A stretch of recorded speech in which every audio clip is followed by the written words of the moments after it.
Good morning and welcome to today's Road Ahead 2024 webinar. I'm Nick, the Networks and Engagement Manager here at NCVO, and it's great to see so many of you join us online this morning. So over the next hour, we'll be discussing how charities can navigate changes in the 12 months that are ahead of us, bringing in expertise from Sage Intacct, who kindly supported this year's report. If you're unfamiliar, the Road Ahead is NCVO's annual report on the changing landscape for our members and voluntary sector organisations. It's developed using a personal analysis where we aim to identify, explore and help explain the external forces, issues and trends that are shaping our sector, helping you to understand how these changes may impact your work and your organisation in the coming year. In just a moment, I'll hand over to Sage Intacct's colleague, Hobby Dean, to guide us through their take on the economic, social tech and environmental areas of this year's Road Ahead. But before I do that, there's just a couple of housekeeping points that I wanted to note. So closed captions have been enabled for today's webinar, and you can turn these on or off by clicking on the CC icon in the toolbar at the bottom of your screen. To help with accessibility, the slides for today's webinar will be shared in just a moment in the chat as a PDF. So if it would help, you can download these to your computer to zoom in and out of the slides as we go along. Everyone has joined today in view-only mode, so this means that your cameras and your microphones are automatically turned off, as you can sit back and relax. Today's session is being recorded, but as you're in view-only mode, you won't appear on screen. By all means, please use the chat to share your comments and your reflections as we go along. But if this becomes distracting, you can click on the chat icon in the toolbar and close the chat window. We'll have a Q&A session towards the end of today's webinar, where Hobby will be joined by Sam McAdente from NCVO's policy team, who co-authored this year's Road Ahead publication, to answer any questions that you might have. If you do have a question, please click on the Q&A button in the toolbar at the bottom of the screen and you can submit your question for us there. And finally, if you're tweeting, do remember to use the hashtag Road Ahead and tag us at NCVO. So without any kind of further delay, I'll stop sharing my screen, and to lead us through an analysis and reflections of the economic, tech, social and environmental aspects of the Road Ahead 2024, I'm pleased to hand over to Hobby. Thank you. Just going to share my screen. Thank you all for taking time out to join me this morning. Hopefully you can all see my slides on the screen. So my name's Hobby. I'm one of the senior solutions consultants here at Sage Intacct, and I had the pleasure of looking at the Road Ahead report and picking up a couple of the key aspects there.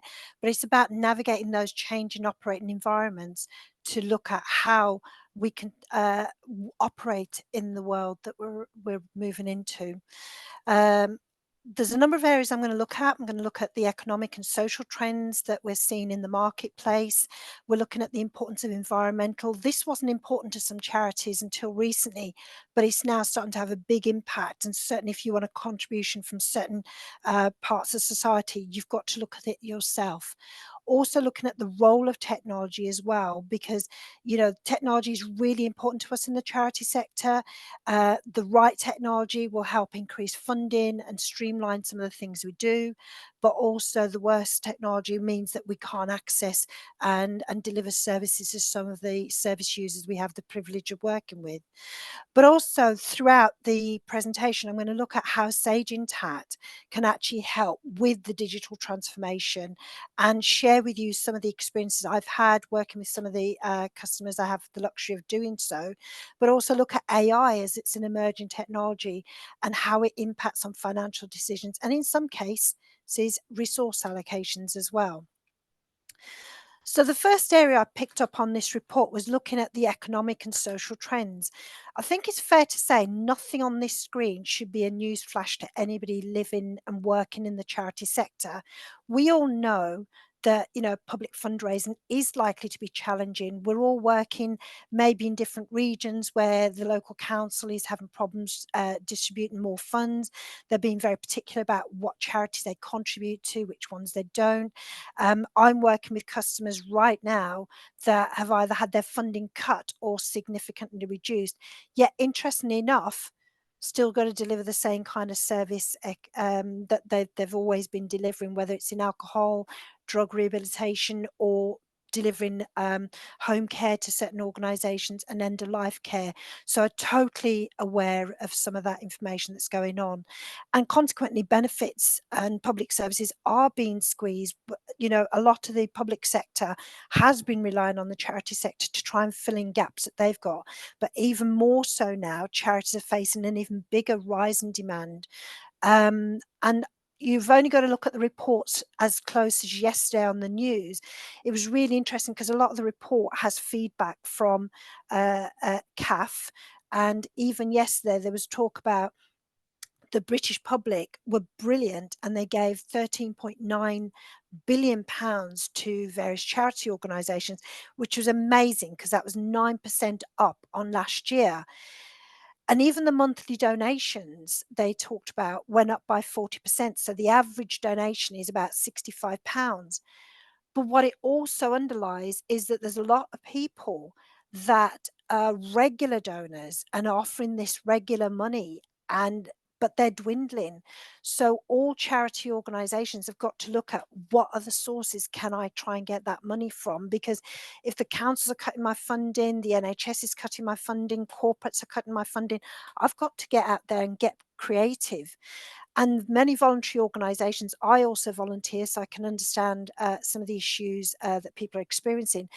They're getting more volunteers rather than cash. So people are donating their time, but they want the fluidity in terms of how they offer their time and what they tend to do in those situations as well.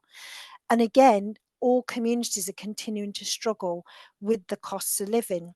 And in that report yesterday, it was really interesting because it talked about Sheffield Hallam being the best area where they all pooled their resources and contributed the most.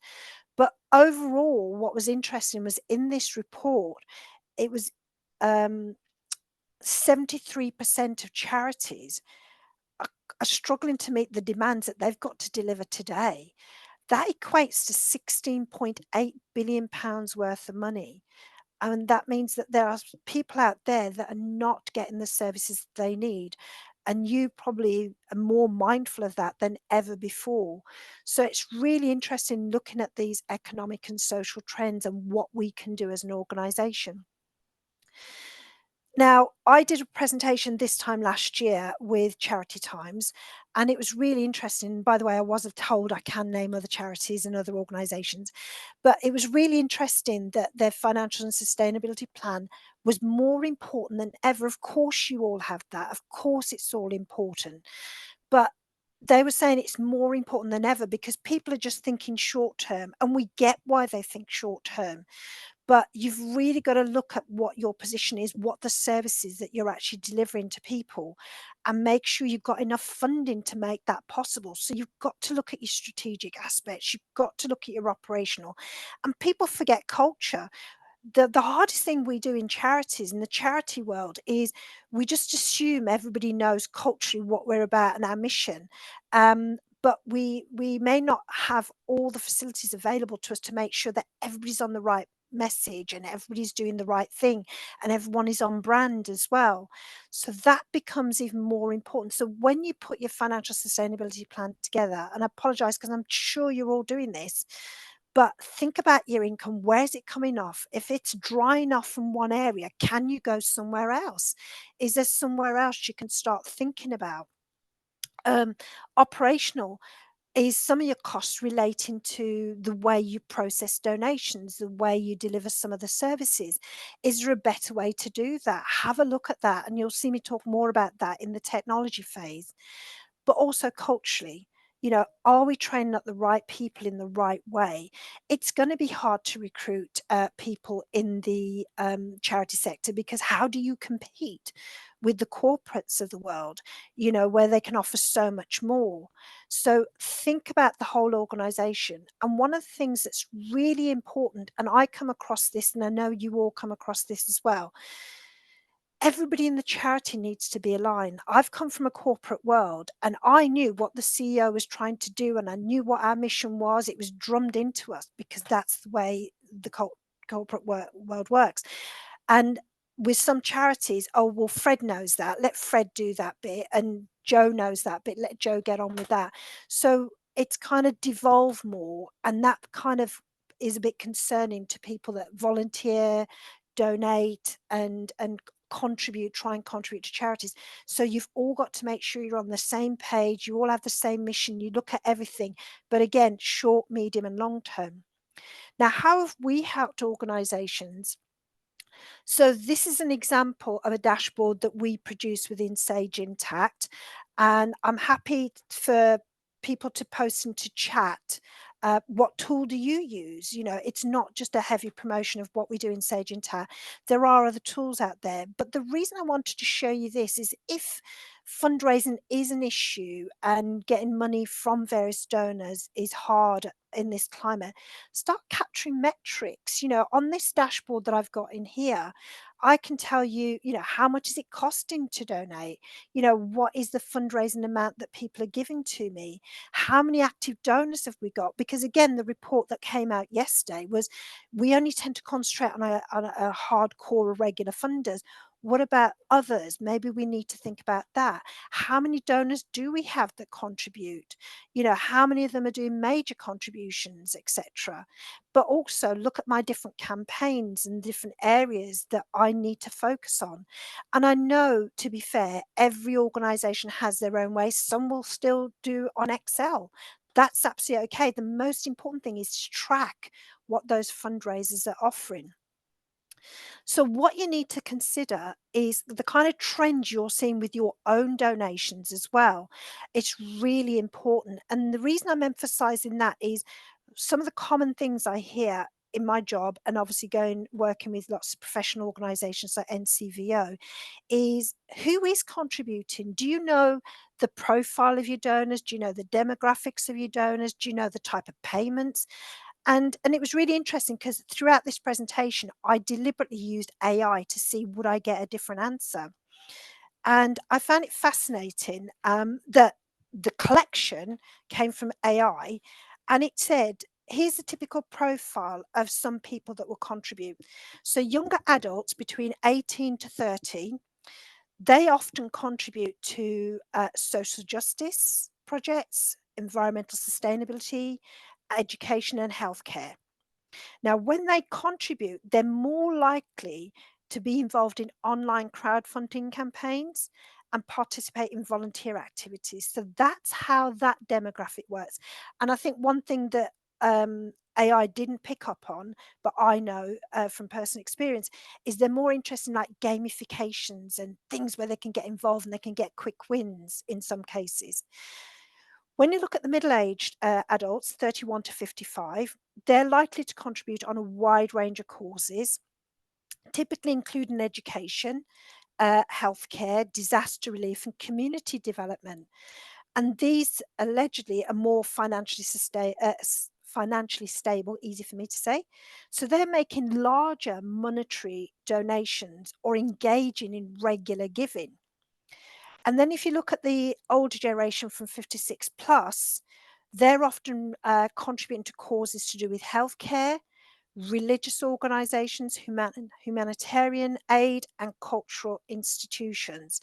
And they're more likely to make significant monetary donations due to accumulated wealth and retirement savings. I know from every charity I've been speaking to more recently, they're really getting more interest in the legacies, contributions out of wills, handing over part of their property and the money from the sale of that. So did you know that about your own organization? And if not, you know, have you thought about tapping into that? Because what I also hear over and over again is I want to contribute, but they seem remote and they don't seem to be interested in me and my age group or people that of my interest. So bear that in mind. Also, as an organization, what would you do if your main funding source, if it was a local authority, was served a section 114? What would you do? Do you need to go to another public body? Do you need to go and look at large corporate donors? They're also very interested. A lot of the corporations now, as part of their own ESG agenda, are very interested in partnering up with charity organizations of different types. But both of you, it's really important that you have the same values because you don't want to have a mismatch. There's lots of high profile relationships, for want of a better word, that have broken down because I don't agree with some of the things that corporate is doing. So they've actually tied relationships. How much is it costing to process donations? More recently, I've seen that charities are opening up to more methods of donating. So when you used to collect money and put money in the collection bucket, people are now using SumUp. I was lucky enough to attend an event with Adam Kay, a famous author, and what he did is he arranged for a collection on the way out, and he had his volunteers had SumUp devices, and they also still had the bucket. So if people wanted to do both, it meant that people could get the donations. But I'm seeing, funnily enough, a reduction in PayPal, but more increases in other methods of donating as well, that are in the market. So have a look at your donations as well. Again, we're talking about economic and social trends. How are you recruiting your staff? Are you doing the right thing? Are people being upskilled in the right way? How do you retain them? Even in the charity sector, it's really important. And again, I'm sure you're all doing this. People may need to feel they're making a difference, and very often they are. They need to feel involved. They need to feel that they're making a difference to and helping the mission. And this is an interesting one, whether you need influencers to get your message out. There was a time, I could go back a year, and yes, you targeted influencers, you picked them up, you thought, right, you can really help with my cause. But just recently, you've only got to look in the last month. You may not necessarily have influencers for your particular charity, but because of certain high profile individuals sharing their experiences, there are increased calls to cancer charities, there are increased calls to environmental issues. So there is things shifting in the market where high profile people are sharing their own experiences and telling you to get in touch. But there are still organizations out there that are linking into influencers as well. But again, just like I talked about the corporate, be careful who you form that relationship with. It can be successful, but one slip up and it could be an innocent mistake and it could affect your donations. So choose wisely. Environmental trends. Now, I touched on this in the earlier call. I talked about the 18 to 30 group that really care about their environment. And it's fair to say even people younger than that. So look at your environmental credentials. What's going on within your organizations? What are you doing to look at your environmental, even given the cost of living crisis as well? Because people are looking at that. We all know the government is taking a slow path towards non-zero. They've got their reasons for doing that, but there's still the legal obligations in place as well. What about looking at your own charity? We did a whole session last year on ESG, and the common questions came up were, but where do I start? What can I do? And the team of experts we had said, look, you don't have to do the big bang. You can do things in small bite-sized bits. So for example, are you using recycled paper? Are you taking information from or using products from fair trade? What are you doing? You can do all those things and it will start making a difference. Maximize your building, reduce your energy and your costs associated with that. I'm hearing a lot more about, as new office buildings are setting up, lots of organizations are moving to that, corporates as well as charities, because it's more environmentally friendly and because more and more are having to set out their stall in terms of the environmental roadmap and what they can do.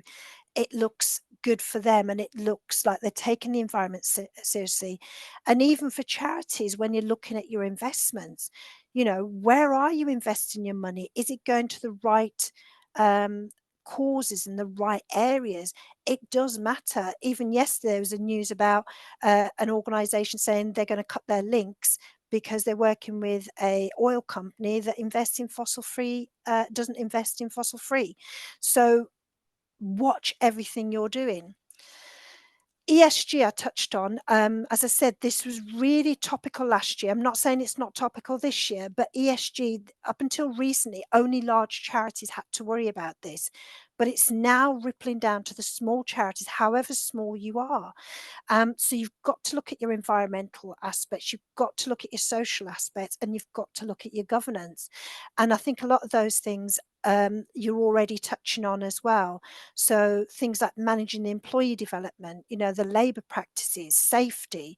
Again, lots of organisations already did that. But board diversity, the company's sustainability performance, anti-competitive, can't speak then, anti-competitive practices. We at Sage, we have a code of conduct that talks about the whole way we can engage, and it covers so many aspects about how we behave, who we work with, how we work with them, how professional we have to be, if we've got any doubts, what we do. That matters, because when we're winning deals, organizations want to know that about us. Now, arguably, because I'm part of a corporate, but the reality is it is rippling down, and we do advise a lot of charities how to factor things like that in. So rather than me just talking about that, I thought I'd start sharing some of the information that's freely available on the internet. So, for example, this was an extract out of Macmillan's own annual report, where they talked about, what are they doing about the ESG agenda. So, you can have lots of textual information that talks about their ESG agenda, what they're going to start working on, etc. This next example was talking about the Trussell Trust. I think it's really important that you get your environmental credentials over very clearly for the audience that you're working with. So Trussell Trust had this amazing view as well to talk about their values, who they work with, what they do, the change they want to bring about, and then long term that they're working for as well.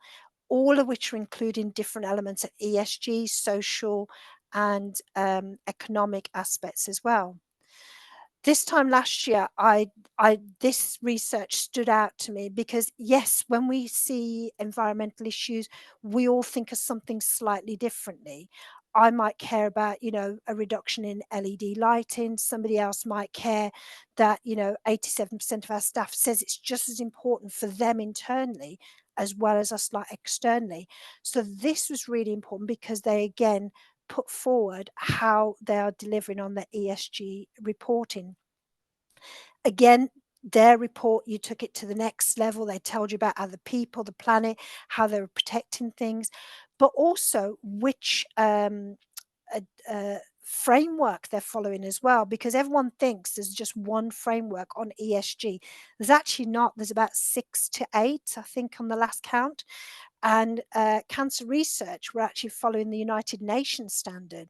The reason there are so many standards is because everyone's got to comply with the one that's right for their business as well. Don't just assume, oh, because we've got to follow it, but we don't do any of this, we don't do any of that.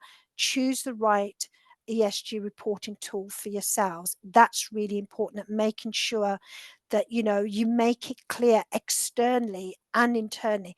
And the reasons I use these samples is because you cannot fail to be impacted, and it's visual and it tells me what's going on. When we're doing demos within Sage Intacct, we're also starting to create dashboards as well, where it was interesting because somebody said to me, why did I just use this as a percentage? I said, well, because if I put a value in there, people don't know, is that good? Is that bad? What is it? So I consciously choose to sort of show, yeah, my recycling rate is up. It's 78%. It's up 8% on last year. So I'm using a combination of not only how am I, but also, using indicators to say, am I doing better or worse than last year? Or is my paper usage down? But notice it's not just about recycling. There's also the governance piece. How compliant am I? In terms of the way my system operates, my apps, and I'll talk more about apps in the next session. But how compliant am I? Am I making sure staff are being trained? The wonderful thing when I volunteer at my hospital, my local hospital, I'm on the same training courses as colleagues that actually work for that establishment. So I've got the same messages and the same information.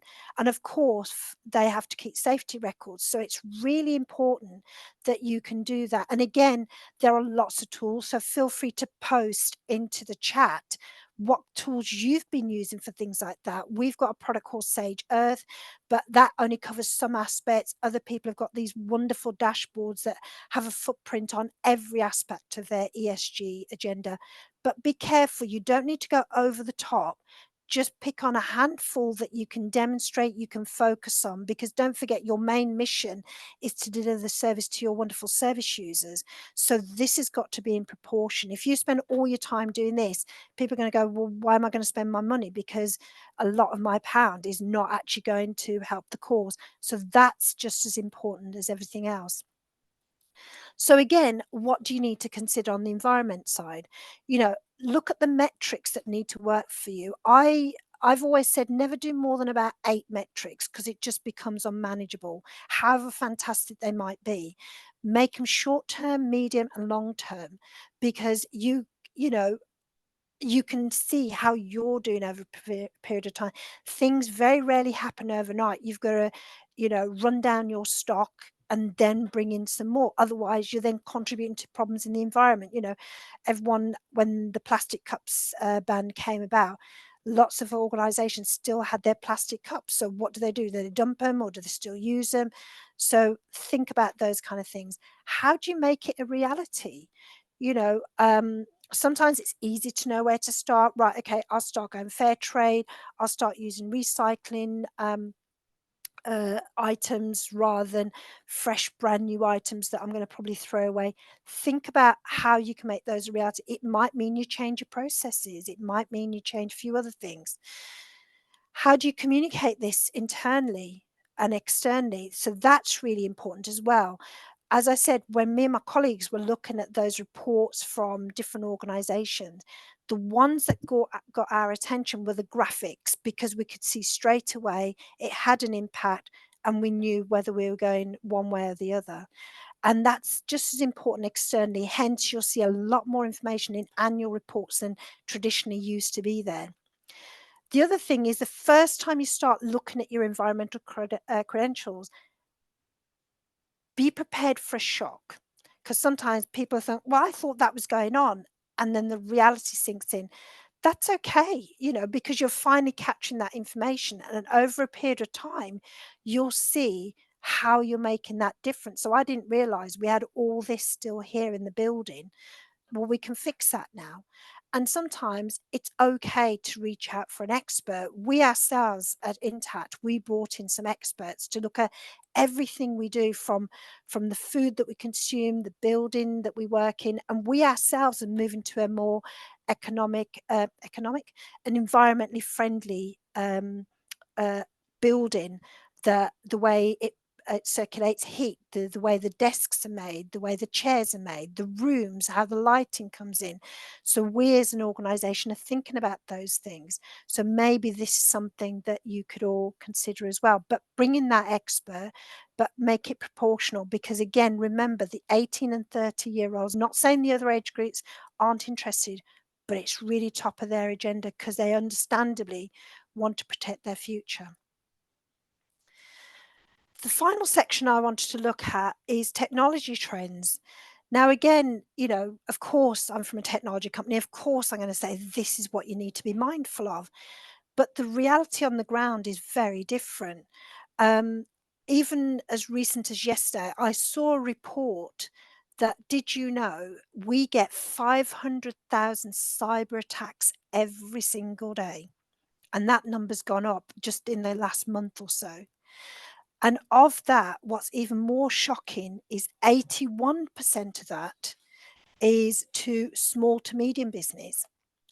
And if you talk to the NCSC, the National Cybersecurity Centre, they will tell you their trend reports are showing that charities are more likely to be subject to cyber attacks than any other area. And the reason for that is because some of the information we hold is very emotional data. I want to contribute to this type of cause. I want to make sure I can do this.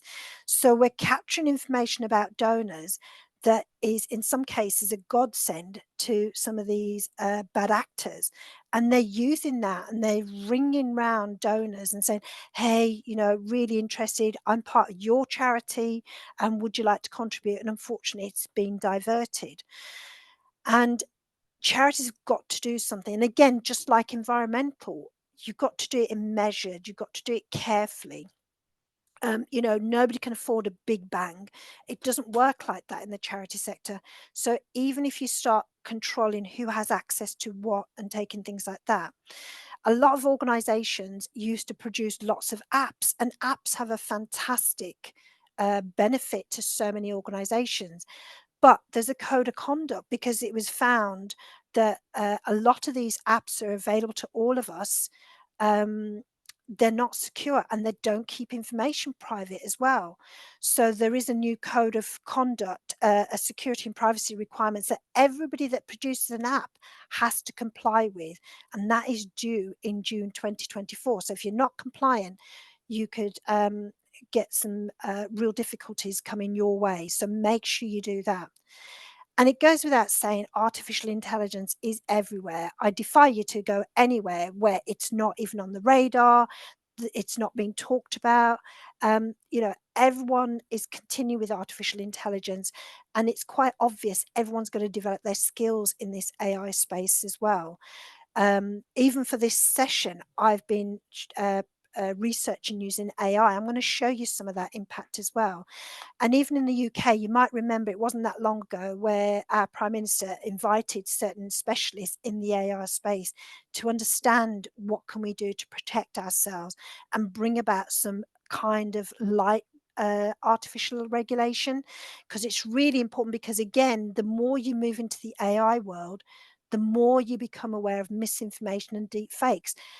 For those that like working and watching Martin Lewis, he keeps telling people over and over again, I don't do adverts. And yet he and Richard Branson are the two top people used in videos to spread misinformation and deep fakes.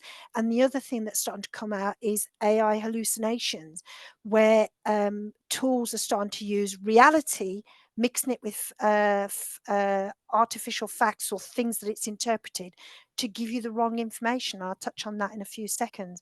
But this is all important to you as an organization, because if you get your technology right, you can contribute, you can get more donors, you can streamline the cost to handling your monies and things like that. So I thought it'd be interesting. I put the same question into two AI engines, Copilot and ChatGPT.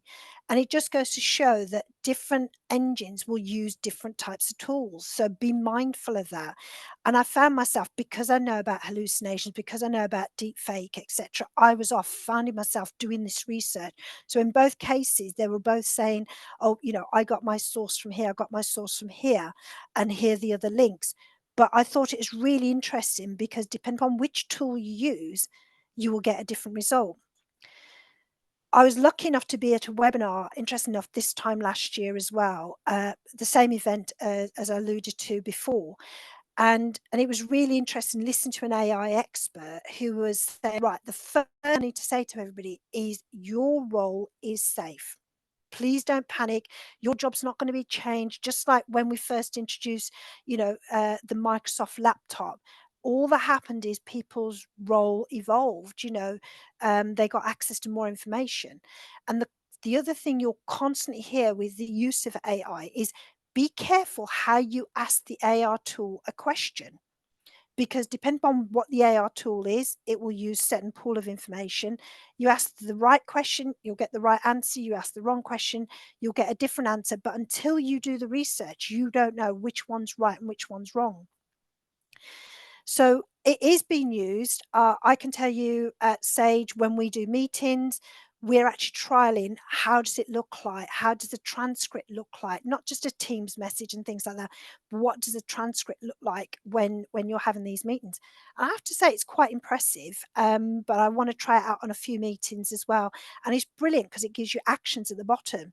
But from a charity's point of view, it can help you with more technical support. So you haven't got the lucky position to recruit loads of people to help with technical support, donor questions. It's helping with those frequently asked questions and things like that. It can do more analysis on less data, so you could got time to extrapolate. What I found fascinating was it can actually help you produce assets for campaigns and things like that, and help evaluate fundraising ideas, but also understand your potential donors. When I spoke to you earlier about, the typical type of donors, the 18 to 30, the 30 to 55, that all came from AI, but I did fact check it with other things as well until I have confidence that it's all going to work. We at Sage, we've had AI around for a few releases now. One of the things we do within our own system is this is a screen where an approver can actually see what journals they need to approve. And you'll see in some cases there's an exclamation mark on the screen.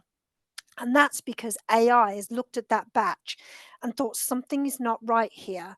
So I can literally go into the batch and it's telling me this coding has not been used before. Is this legit?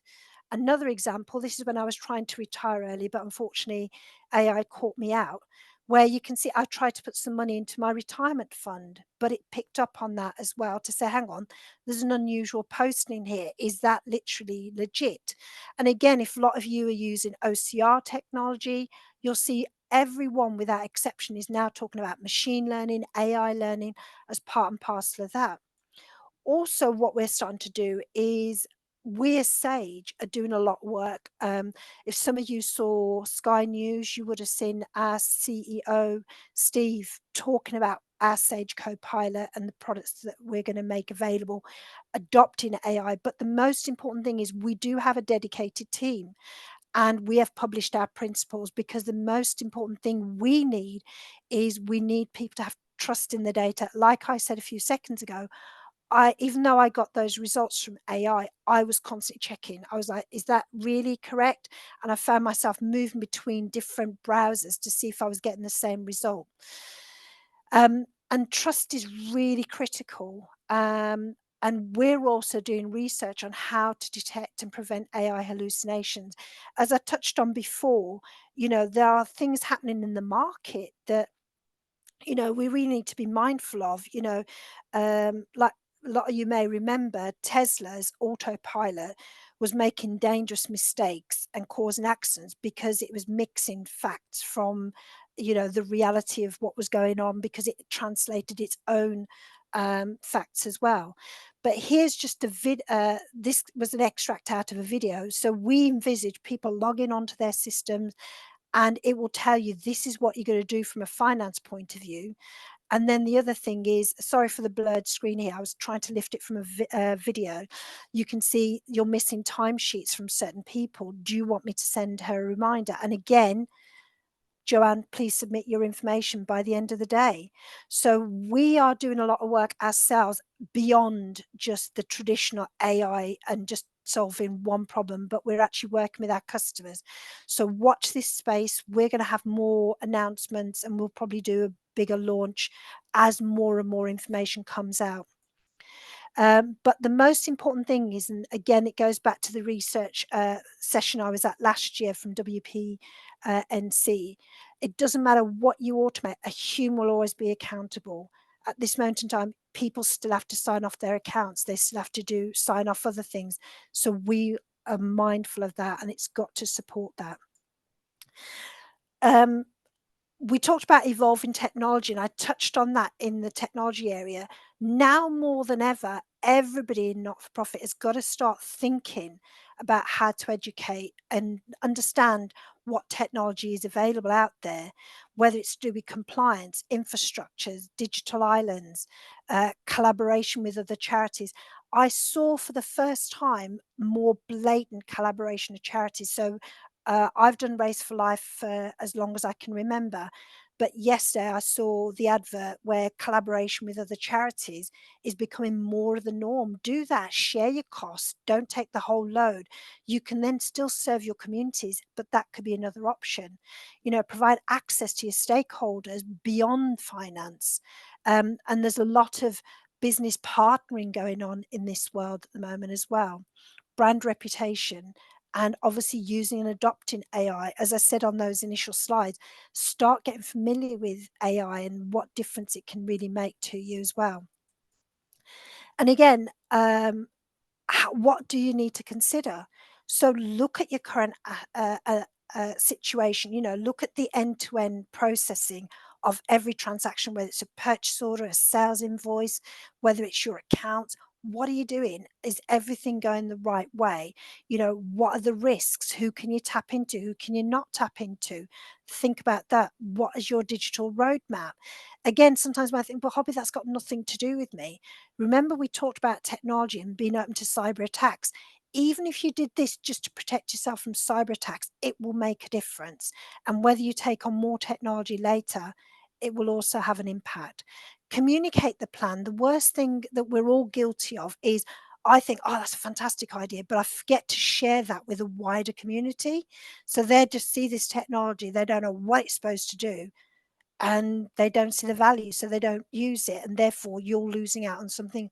And again, the reason I'm talking about that is I'm seeing charities moving from checks, but still checks are still being used, to more online payment methods, whether it's Stripe, PayPal, or other techniques as well. Implement and monitor. What was you trying to do with this? It's got to give you some results and get feedback. People that are being impacted, get there and stand. I'm a volunteer and I'm working remotely. I've got no access to this information. So how do I know my appointment's been cancelled, or I can't do this anymore? Evaluate. It's not, don't be afraid to start something and shut it down. If it's not meeting your requirements, don't waste any more time. But you've got to put the metrics in place to make sure it does tackle some of the things and manage the whole situation. Don't try and do a big bang and I need to change my whole technology, because that's the only way. Remember, if you do that big bang, there's going to be gaps when people can't communicate with you. So move things along in a journey, introduce new technology in a slow fashion. So just before I open it up for questions, I've touched on quite a few aspects there, and they're all in the reports, and I can see my colleagues have been putting that link into that report on the chat area. So have a look at all those aspects. As I said, I only touch on some of these, and there's still a lot more valuable information in the report. And it is going to be difficult for the year ahead. I'm seeing it. I see it every day, not only in what I personally do, but also with the privilege I have of working with the not-for-profit organisations covering every single field. But it is worth taking a step back, looking at what your priorities are. Are you tapping into the right people? You're not tapping into the right people. Can you form alliances? And if so, who are the best alliances to work with? So, as I said, before I pass it over for questions, if you've got any questions for me directly, obviously you can put them in the chat, but I've also got a QR code here. So feel free, and that will take you straight to composing an email for me. Otherwise, and you'll get a copy of these slides as well. They're also attached in the chat. But otherwise, I'll hand over to Nick. Perfect. Thank you so much, Hobby. And just a reminder, if you do have any kind of questions that you would like to put to Hobby or to Sam, who we're about to come to in just a moment as part of the Q&A, please feel free to put them into the Q&A function. But obviously, kind of at NCVO, we live and breathe kind of the road ahead for probably like 5 or 6 months a year. So it's great, Hobby, to kind of see your kind of reflections and your take on that kind of publication, and using it as a tool to spark a bigger conversation. So thank you very much. But kind of lots of what you can spoke about there, Hobby, kind of related to kind of technology. So maybe I'll kind of come to both you and Sam to ask a technological kind of themed kind of question. So first for Sam, so kind of given the squeezed funding environment and a bleak economic outlook, how are voluntary organisations meant to invest in technology? Thanks, Nick. Yes, that is a really excellent question. I think we have seen in the Charity Digital Skills report, which I can put a link in the chat in a moment, which has been running for a few years now, that this is a really big kind of tension that organizations are grappling with. They want to invest, they want to understand, they want to kind of know how to use these technological innovations, but they're firefighting. They're putting all their money into kind of immediate challenges, putting all their time and headspace into these immediate challenges. And I think what is kind of the key thing to remember is that these technologies can free up that time and that headspace and potentially even that funding. It takes some upfront investment, but I think as organizations that provide services to people who need them, we know about kind of upfront investment, and we know the benefits that can come down the line if we kind of put in a little bit of thought and a little bit of kind of headspace at the start, that will pay dividends. I think also, today we are kind of in presenter mode, we're speaking to you, but NCVO runs a lot of events connecting organizations of all different sizes, doing all different kinds of things around the country. And those are amazing opportunities to connect with others and hear what other organizations are doing. That's a really important role that we play. We don't have all the answers for every organization, for every kind of nitty-gritty challenge that you're facing, but that peer support and that peer learning is one really important way to think, to kind of understand what's happening in the sector, and take away kind of tips and ideas for your own organization.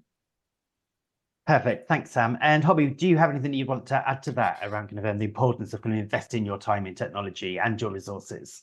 Yeah, I mean, I'd echo a lot of what Sam said. I think that's really important. And there are a lot of organizations available to charities like Tech for Good that can actually advise. I know Sam talked about Charity Digital, and that's how I found out about organizations like Tech for Good. There's, they want to work with charities. They want to see what problems they can solve. So yes, it's worth doing the research. Even if you know people in the corporate world, go and talk to them. People have come to me and said, do you know any organization that does XYZ? If I can't find it, I'll talk to people and try and network, or say, can you go to organizations like NCVO, and they'll be able to help, because a lot of the time you get technology just thrown at you, but you don't know why or how it's supposed to help. So it's worth doing the research. Remember, you don't have to buy. If you're being pressurized to buy, you're not working with the right organization. You're going out, do the research, because if it's not going to solve a problem for you, there are some amazing tools out there in the corporate world, but there's a significant portion of them I know will not even touch anything in the charity world.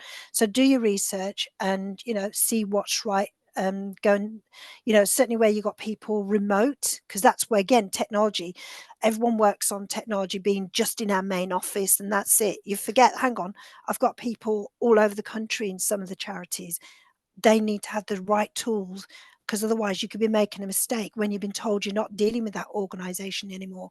So yeah, do the research, see which is the best technology fit for you, and at the right price point for you as well. That's critical.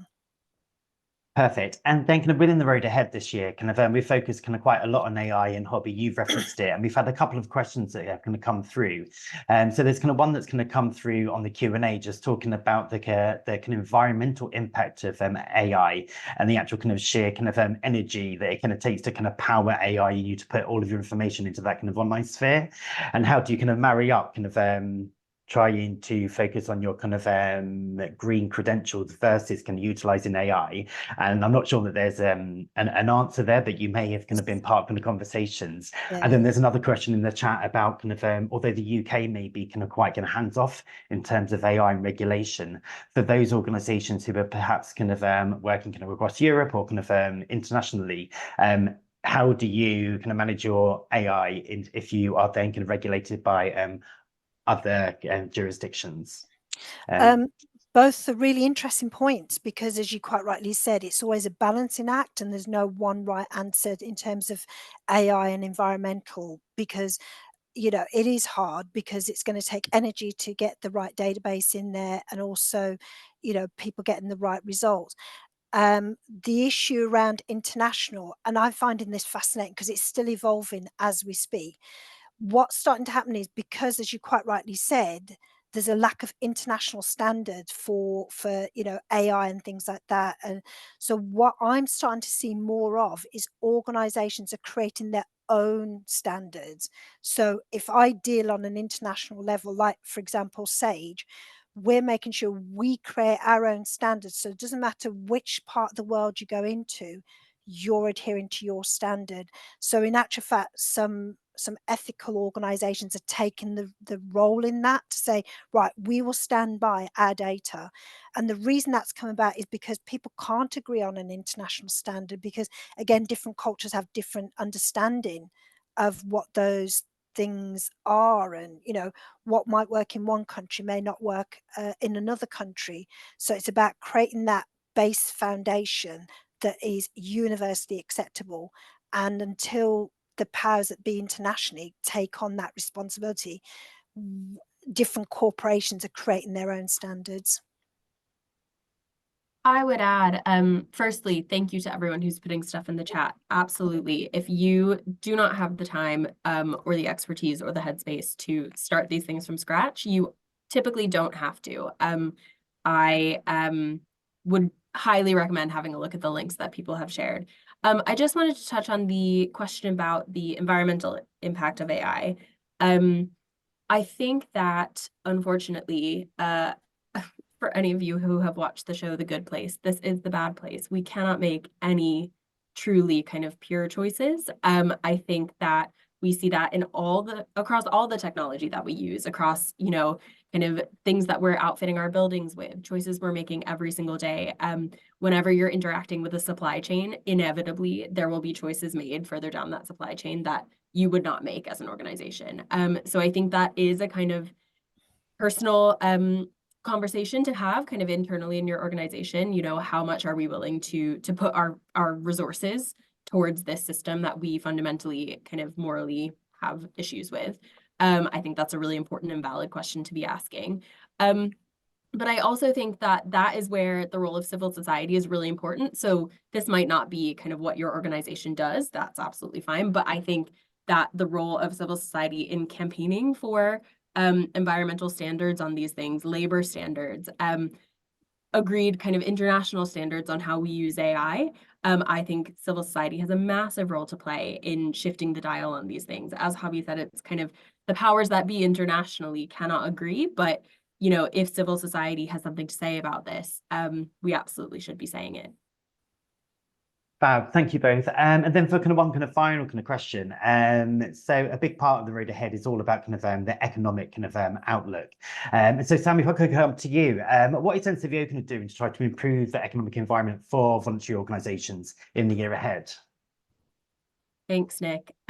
Yes, it is a challenging picture. And the economy is complex, and there's a lot going on that NCVO does not have a role to play in. But there's quite a lot that we're doing to try and improve the wider operating environment for the voluntary sector, and that includes the economic environment.